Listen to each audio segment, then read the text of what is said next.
विद्यार्थी मित्रांनो, इयत्ता 8वी शिष्यवृत्ती परीक्षा विषय गणित यामधील आपले जे दुसरं प्रकरण आहे परिमेय संख्या व त्यावरील क्रिया, या संदर्भातील काही जे मुद्दे आहेत ते मुद्दे आपण आधीच्या लेक्चरमध्ये एक्सप्लेन केलेले आहेत. आज त्यावरील स्वाध्याय जे आहेत, एकूण 3 स्वाध्याय आहेत. या 3ही स्वाध्यायामधील काही उदाहरणं आज आपण सोडवणार आहोत आणि बाकीची उदाहरणं जी आहेत ती तुम्ही स्वतः सोडवायची आहेत आणि त्याचे जे फोटोज आहेत ते मला पाठवायचे. तर त्यातलं पहिलं उदाहरण आपण पाहूयात. स्वाध्याय 2.1 मधील पहिलं उदाहरण मी या ठिकाणी लिहून घेतलेलं आहे. आता या ठिकाणी ह्या चौकटी कंसामध्ये आपल्याला काही क्रिया, गणिताच्या क्रिया ज्या आहेत, गणिती गुणाकाराची क्रिया जी आहे ती दिसत आहे आणि हे उदाहरण आपल्याला सोडवायचं आहे. त्याला भागिले 9/2 आहेत. मग पहा कसं सोडवावं लागेल हे. आता आधी आपण याला संक्षिप्त रूप देण्याचा प्रयत्न करूयात. 7 एके 7 इथे आणि 7 चौक 28.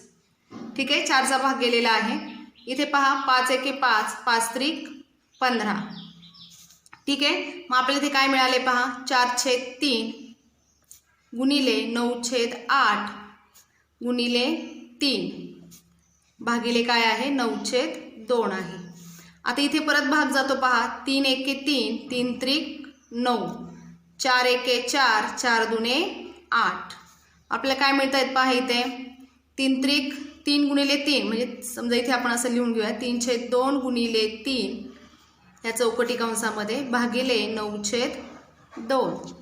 आता या दोघांचा गुणाकार करा, 9/2 भागिले 9/2. उत्तर किती येणार आहे? त्याच संख्येने त्याच संख्येला भागल्यावर उत्तर किती येतं? नेहमी 1 येतं. म्हणजेच या ठिकाणी स्वाध्याय 2.1 मध्ये पहा, स्वाध्याय 2.1 मध्ये जो 4 नंबरचा पर्याय आहे तो काय आहे? या ठिकाणी करेक्ट आहे, बरोबर आहे. ठीक आहे, आले लक्षात सर्वांच्या? पहा, आता आपण त्या पुढील उदाहरण घेऊयात. उदाहरण व्यवस्थित लक्षात आलं असेलच. व्यवस्थित पहा, स्वतः सोडवण्याचा प्रयत्न करा. पुढील उदाहरण पहा. पुढील परिमेय संख्या उतरत्या क्रमाने लिहिल्यास मध्यभागी कोणती परिमेय संख्या येईल? आता परिमेय संख्या आधी व्यवस्थित पाहून घ्यायच्यात पहा विद्यार्थ्यांनो. या ठिकाणी पहिली परिमेय संख्या आहे 13/14, दुसरी आहे 9/10, तिसरी आहे 12/13, 15/16, 20/21. आता यामध्ये तुमच्या जर लक्षात आलं असेल, अंश आणि छेद यांच्यामध्ये 1चा डिफरन्स आहे पहा, 1चा फरक आपल्याला पाहायला मिळतो. इथे थोडीशी ट्रिक आपण वापरणार आहोत. काय आहे ती ट्रिक? पहा काय आहे ट्रिक. आता यामध्ये हे सगळे अपूर्णांक जे आहेत ते छेदाधिक आहेत, म्हणजे सर्वांचा छेद जो आहे तो मोठा आहे. ठीक आहे, आणि अंश आणि छेद यामधील फरक किती आहे? 1च आहे. म्हणजेच हे जे अपूर्णांक आहेत हे छेदाधिक आहेत आणि त्यामधील फरक जो आहे, फरक कसा आहे? समान आहे. कसा आहे फरक? समान. कितीचा फरक आहे पहा, 13 आणि 14 मध्ये 1चा फरक आहे, 9 आणि 10 मध्ये सुद्धा 1चा फरक आहे, 12-13 मध्ये 1चा आहे, 15-16 मध्ये सुद्धा 1चा आहे आणि 20-21 मध्ये सुद्धा 1चा आहे. मग अशा वेळेस एक लक्षात ठेवायचं की छेदाधिक अपूर्णांक आहेत, फरक समान आहेत. अशा वेळेस जो अपूर्णांक मोठा दिसतो तो जो मोठा दिसतो तो मोठा अपूर्णांक आणि जो छोटा दिसतो तो छोटा अपूर्णांक. मग आता या ठिकाणी पहा 20/21 हा काय होणार आहे? मोठा अपूर्णांक होणार आहे. आणि 9/10 पहा, अंश सगळ्यात लहान कुणाचा आहे? 9/10चा आहे. म्हणजे हा सर्वात काय झालेला आहे? लहान अपूर्णांक झालेला आहे. आता आपल्याला उतरता क्रम लिहायचा आहे. मग तर लिहूयात पहा, 20/21. उतरता क्रम म्हणजे काय? मोठ्याकडून छोट्याकडे जाणार आपण, हो की नाही? मग आता 20/21 त्यानंतर कोणता येईल पहा? 15/16, पुढे 13/14, नंतर 12/13 आणि सर्वात शेवटी कोणता येणार आहे? 9/10. तर तुम्हाला काय विचारलंय? पुढील परिमेय संख्या उतरत्या क्रमाने लिहिल्यास मध्यभागी कोणती परिमेय संख्या येईल? आता मध्यभागी कोणती परिमेय संख्या येते पहा. एकूण 5 संख्या आहेत, 2 सोडल्या बाजूला, तर मध्यभागी कोणती येते? ही 13/14 ही परिमेय संख्या मध्यभागी येत आहे. जर तुम्ही स्वाध्याय 2.1 मध्ये पाहिलं तर पर्याय क्रमांक 3 जो आहे तो काय आहे, करेक्ट आहे, बरोबर आहे आणि त्याचं उत्तर काय आहे 13/14. आले लक्षात? छेदाधिक अपूर्णांक आणि फरक समान असे दिलेल्या अपूर्णांकामध्ये तर ही ट्रिक तुम्ही वापरणार आहात. जो मोठा अपूर्णांक आहे, जो आपल्याला मोठा दिसतो तो मोठा आहे आणि जो लहान दिसतो तो काय आहे, लहान अपूर्णांक आहे. ठीक आहे. नेक्स्ट एक्झाम्पल पाहूयात. पहा, -3/34 -2/17 -5/51 -4/68 या अपूर्णांकांचा चढता क्रम लावल्यास शेवटून दुसरा अपूर्णांक कोणता येईल. आता शक्यतो मी या उदाहरणामध्ये भागाकाराची क्रिया मला जास्त सोपी वाटते, कारण त्याने आपल्याला उत्तर जे आहे ते अगदी करेक्ट मिळतं. आपण ती वापरूयात. आता इथे सगळीकडे ऋण साईन आहे, वजा चिन्ह आहे. आता भागाकार करत असताना आपण हे वजा चिन्ह थोड्या वेळ बाजूला ठेवूयात, म्हणजेच नंतर आलेल्या उत्तराला डायरेक्ट आपल्याला काय करता येईल, ऋणचिन्ह जे आहे ते देता येईल. मग आता आधी आपण 3/34चा जो भागाकार आहे तो करून पाहूयात. पहा, भागाकाराची क्रिया मात्र या ठिकाणी सर्वांना येणं अपेक्षित आहे. आता 34ने आपल्याला 3ला भागायचं आहे, हो की नाही. आता 34 ही मोठी संख्या आहे, 3 फार छोटी आहे 34पेक्षा, पण म्हणून आपण काय करूया, तिथे 3.00 जे आहे ते देऊन घेऊयात. आता 34ने 3ला भाग जात असताना पहिला शून्याचा भाग जाणार आहे, ते दशांश चिन्ह येणार आहे, हो ना. मग आता इथे काय येतील, 30, वरून एक शून्य खाली घेतलं आपण, 30 झाले. परत भाग जाणार आहे का 34ने 30ला, नाही. पुन्हा इथे काय येणार आहे, शून्याचाच भाग गेलेला आहे, पुन्हा वरून एक शून्य घेतला, 300 झाले. मग आता 34ने आपण जर 300ला भाग द्यायचा प्रयत्न केला तर पहा मग कितीचा भाग जातोय, 8चा देऊन पाहूयात. 8 चौक 32, 7 3, 8 त्रिक 24 आणि 3 27, 272. 34 गुणिले 9 जर आपण केलं तर 9 चौक 36, 7 3, 9 त्रिक 27 आणि 3 30, 306 येतं. म्हणजे नावाचा भाग जाणार नाही, 8चा भाग जातोय, 272. 10तून 2 गेले 8, इथे किती येतील पहा, 9तनं 7 गेले 2, 0 वरून पुन्हा एक शून्य घ्या, 280. म्हणजे पुन्हा कितीचाच भाग जातोय, 8चाच भाग जातोय, 272. खाली राहिले 8. अशा पद्धतीने जर आपण 3/34 यांचा भागाकार केला तर आपल्याला उत्तर किती मिळतं, 0.088 हे उत्तर मिळतं. पहा, या ठिकाणी आपण 3/34चा भागाकार केला होता, उत्तर आलेलं होतं 0.088. ठीक आहे. त्यानंतर त्याच पद्धतीने 217चा भागाकार केला 0.11, 2 स्थळापर्यंत जायचं आहे, पहा भागाकार करायचा आहे. 5/51चा केला 0.09 आले आणि 4/68चा भागाकार केल्यानंतर 0.05 हे उत्तर आलेलं आहे. आता या ठिकाणी ऋणचिन्ह आपण वापरलेलं नव्हतं, परंतु उदाहरणामध्ये मात्र ऋणचिन्ह आहे. मग आता आपण सर्व उत्तरांना ऋणचिन्ह देऊन घेतलेलं आहे. आता जनरली आपण काय करतो, चढता क्रम कसा लिहितो, सर्वात लहान संख्या आधी लिहितो आणि नंतर मग त्या पद्धतीने आपण चढता क्रम हा लिहित असतो. सर्वात शेवटी सर्वात मोठी संख्या असते. आता इथे ऋणचिन्ह आहे पहा, मग हे ऋणचिन्ह असल्यामुळे आपण लक्षात घ्यायचं आहे. आता या ठिकाणी दिसणारी आपल्याला जी सर्वात मोठी संख्या आहे ती सर्वात कशी असणार आहे, लहान, कारण तिला कोणतं चिन्ह आहे, ऋणचिन्ह आहे, बरोबर आहे. मग आता चढता क्रम लिहिताना आता हे ऋणचिन्ह आपण थोडा वेळ बाजूला ठेवूया. सर्वात मोठी कोणती आहे ती पाहूयात. आता इथे पहा 0.08 आहे, इथे 0.1 आहे, इथे 0.09 आहे आणि इथे 0.05 आहे. म्हणजे सर्वात मोठी कोणती आहे, 0.11. म्हणजेच ही काय आहे, सर्वात लहान झालेली आहे, कारण त्याला कोणतं चिन्ह आहे, ऋणचिन्ह आहे. म्हणजेच 0.11 आता ही काय झाली, सर्वात लहान झाली आहे. त्यानंतरची मोठी संख्या कोणती पहा, 0.09. म्हणजेच यानंतरची 0.11 सर्वात लहान, त्यापेक्षा थोडीशी मोठी कोणती असणार आहे, 0.09, कारण ऋणचिन्ह आहे. आता पुढे पाहूयात 0.088 आणि सर्वात शेवटी काय येईल मग, ऋण 0.05. आता ही जी उत्तरं आहे ती कोणकोणत्या अपूर्णांकांची आहे ती लिहून घेऊयात. 0.11 वजा 2/17, 0.09 वजा 5/51, ऋण 3/34, 0.05 ऋण 4/68. आता उदाहरणामध्ये आपल्याला काय विचारलेलं आहे पहा, चढता क्रम लावल्यास शेवटून दुसरा अपूर्णांक, शेवटून दुसरा मग कोणता आहे तो, ऋण 3/34. कोणता आहे, ऋण 3/34 हा शेवटून दुसरा अपूर्णांक या ठिकाणी आपल्याला दाखवता येतो किंवा सांगता येईल. आले लक्षात सर्वांच्या? ठीक आहे.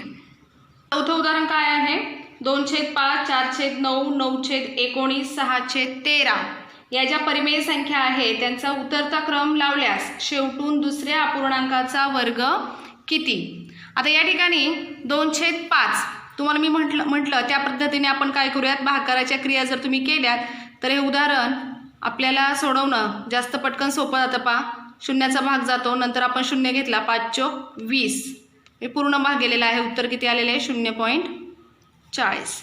4/9चंही करूयात आपण. आता इथे कितीचा भाग जाईल पहा, शून्याचाच भाग जाणार आहे, 9×1=9, शून्याचा भाग गेला, 40 आले, 9×36, 40मधून 36 गेले 4, पुन्हा 9×36 किती आलं उत्तर, 0.44. अशाच पद्धतीने 9/19चा भाग केला तर आपल्याला उत्तर मिळतं 0.47 आणि 6/13चा जर भाग केला तर आपल्याला उत्तर काय मिळतं, 0.46. पाठांतर फार महत्त्वाचं आहे पहा या ठिकाणी. मग आता या संख्यांचा काय करायचं, आपल्याला उतरता क्रम लावायचा आहे. मग आता उतरता क्रम लावायचा म्हटलं की सर्वात मोठा, आता याला काही ऋणचिन्ह नाही आहे त्यामुळे जो मोठा अपूर्णांक आहे, उत्तर ज्याचं मोठा आहे तोच मोठा अपूर्णांक, त्यानंतर 0.46, 0.44 आणि सर्वात लहान कोणता असणार आहे, 0.40. मग आता हे उत्तरं कोणकोणत्या अपूर्णांकांचे आहेत ते लिहून घेऊयात. 0.47 म्हणजेच किती आहेत, 9/19 आहेत. 0.46 म्हणजेच किती आहेत पहा, 6/13 आहेत. 0.44 म्हणजेच किती आहेत पहा, 0.44 म्हणजेच 4/9 आहेत आणि 0.40 म्हणजेच किती आहेत, 2/5. आता हा झाला याचा उतरता क्रम. कोणता क्रम झालेला आहे, उतरता क्रम ह्या अपूर्णांकांचा. मग आता उतरत्या क्रमामध्ये शेवटून दुसरा कोणता आहे, 4/9 आणि याचा काय करायचं आहे आपल्याला, वर्ग जो आहे तो किती आहे ते विचारले. याचा वर्ग करा, 4चा वर्ग किती आला, 16 आणि 9चा वर्ग किती आलेला आहे, 81. म्हणजे तुमचं उत्तर कोणतं आहे या ठिकाणी, 16/81. पर्याय क्रमांक 2 जो आहे तो या ठिकाणी बरोबर आहे. ठीक आहे, आले लक्षात? पहा आता पाचवं उदाहरण आहे स्वाध्याय 2.1 मधील पुढील परिमेय संख्या चढत्या क्रमाने लिहिल्यास सर्वात मोठी व सर्वात लहान परिमेय संख्यांची जोडी कोणती. आता कोणकोणते आहेत पहा, ऋणचिन्ह आहे सर्वांना, ऋण 6/7, ऋण 11/12, वजा 2/3, वजा किंवा ऋण 15/16, वजा 17/18. आता एवढे सारे अपूर्णांक आहेत पहा. तुम्हाला मी सांगितलं की आधी अपूर्णांक आपण व्यवस्थित पाहून घ्यायचे किंवा या परिमेय संख्या व्यवस्थित पाहून घ्यायच्या. मग तुमच्या लक्षात आलं असेल पहा, या सगळ्यामध्ये कितीचा डिफरन्स आहे, 1चा, म्हणजे फरक समान आहे. पहा काय आहे, फरक समान आहे. त्याचबरोबर छेदाधिक आहेत, म्हणजे अंशापेक्षा छेद कसा आहे, मोठा आहे, म्हणजे छेदाधिक आहे. मग आता तुम्हाला मी मागे एक उदाहरण, पहिलंच उदाहरण आपण जे पाहिलं यामधलं, त्यावेळेस एक ट्रिक सांगितलेली आहे की फरक समान असेल आणि छेदाधिक असतील तर मग अशा वेळेस जो मोठा असतो अपूर्णांक, जो मोठा दिसतो तो सर्वात मोठा आणि जो छोटा दिसतो तो सर्वात छोटा, हो की नाही. परंतु आता या ठिकाणी सर्वांना काय आहे, कोणती चिन्ह आहेत, ऋणचिन्ह आहे.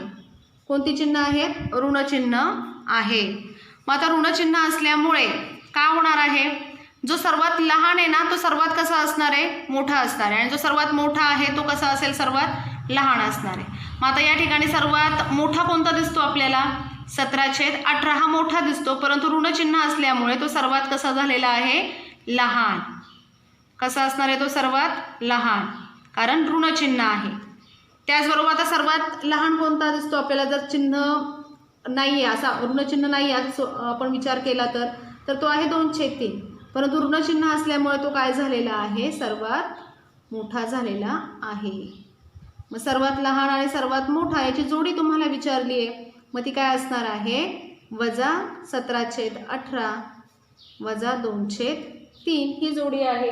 आणि पर्याय क्रमांक 4 जो आहे तो काय आहे, हे उत्तर आहे त्या ठिकाणी, म्हणजेच तो करेक्ट आहे, तो बरोबर आहे. आले लक्षात? अशा पद्धतीने स्वाध्याय 2.1 मधील 5 उदाहरणं मी तुम्हाला सोडवून दिलेली आहेत. बाकीची उदाहरणं तुम्ही स्वतः सोडवायची आहेत. ठीक आहे.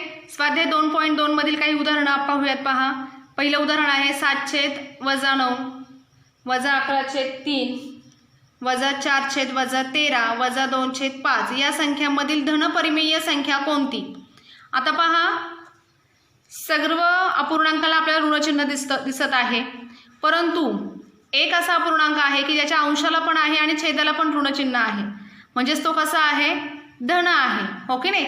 म्हणजे एकदा जेव्हा ऋणचिन्ह असेल त्यावेळेस तो ऋण अपूर्णांक होतो किंवा ऋणपरिमेय संख्या होते, परंतु अंश आणि छेदाला सुद्धा काय आहे, ऋणचिन्ह आहे, म्हणजेच ती काय झालेली आहे, धनपरिमेय संख्या आहे. म्हणजेच कोणता पर्याय आहे या ठिकाणी? पर्याय क्रमांक 2 आहे. आणि उत्तर तुमचं ऋण4/13 ही जी आहे ती काय आहे, धनपरिमेय संख्या आहे. आता पुढे पहा, 3/6 ऋण4/9 11/5 किंवा ऋण9/3 या परिमेय संख्यांपैकी कोणती संख्या पूर्णांक आहे? म्हणजे अपूर्णांक नाही आहे, पूर्णांक, पूर्ण भाग जाणारी आहे. तर मग आता तुम्ही जर पाहिलं 3/6 3×1 3×2 6 1/2 येतं, म्हणजे ही काय आहे, अपूर्णांकच आहे. ऋण4/9 म्हणजे 4/9 जे आहे, आता 9ने 4ला भागायचे म्हणजे 0 दशांश चिन्हामध्ये काहीतरी उत्तर, म्हणजे ही सुद्धा काय आहे, पूर्ण संख्या नाही आहे किंवा पूर्णांक नाही आहे, अपूर्णांकच आहे. आता इथे 11/-5 जे आहे तीही 5ने पूर्ण काही भाग जात नाही. मग आता वजा 9/3 केलं जर तुम्ही, 3×1 3 3×3 पूर्ण भाग जातो आणि तुम्हाला उत्तर काय मिळत आहे, -3 मिळत आहे. म्हणजेच या ठिकाणी कोणती संख्या पूर्णांक आहे, तर ती आहे -9/3 ही संख्या कशी आहे, पूर्णांक आहे. आणि पर्याय क्रमांक 2 जो आहे तो या ठिकाणी बरोबर आहे. आता पुढील उदाहरण पाहूयात.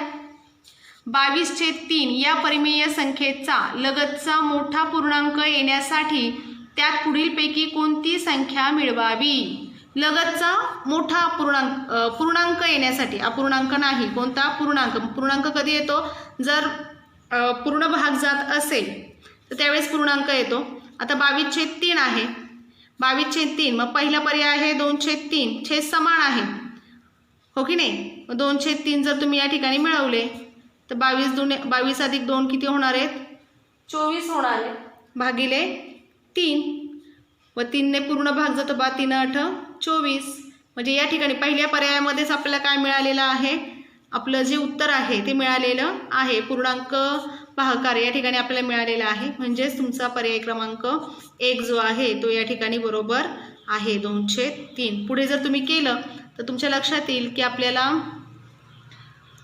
पूर्णांक मिळत नाही. 23/3 3ने 23ला पूर्ण भाग जात नाही, इथे सुद्धा छेद समान करून घ्यावे लागतील आणि त्यानंतर भाग जातो की नाही हे तुम्हाला चेक करावं लागेल. पण शक्यतो पहिलाच पर्याय जो आहे तो या ठिकाणी करेक्ट आहे.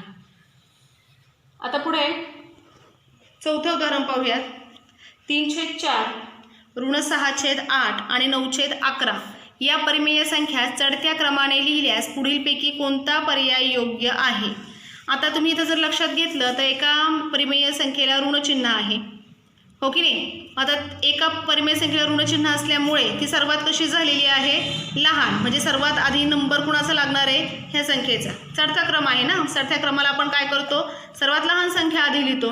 मग आता प्रश्न राहिला 3/4 आणि 9/11चा. मग यांचा काय करावं लागेल, माहिती, तिरकस गुणाकार करतो आपण. मग आता तिरकस गुणाकार केल्यानंतर 11×33 9×36. मग कोण मोठे आहेत, 36 मोठे आहेत 33पेक्षा. म्हणजेच 9/11 जे आहेत हे 3/4 पेक्षा कसे आहेत, मोठे आहेत. म्हणजेच या दोघांमध्ये लहान कोण आहे, 3/4 आणि सर्वात मोठी कोण आहे, 9/11. आता चढता क्रम हा लागला. मग -6/8 3/4 आणि 9/11. पर्याय क्रमांक 3 जो आहे तो या ठिकाणी काय आहे, बरोबर आहे.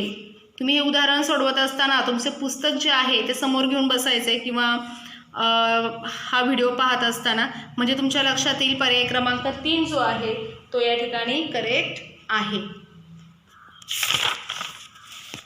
पुढे पहा, 0/3, ऋण 7/4, ऋण 5/3 आणि ऋण 3/5 यापैकी सर्वात लहान परिमेय संख्या कोणती असं तुम्हाला विचारलेलं आहे.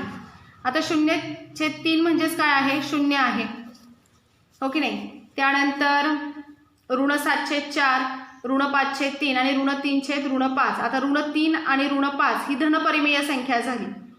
काय झालेली आहे, धन, म्हणजे ती काय आहे, सर्वात मोठी असणार आहे. कारण आता इथे पहा, इथे ऋणचिन्ह आहे आणि इथेही आहे.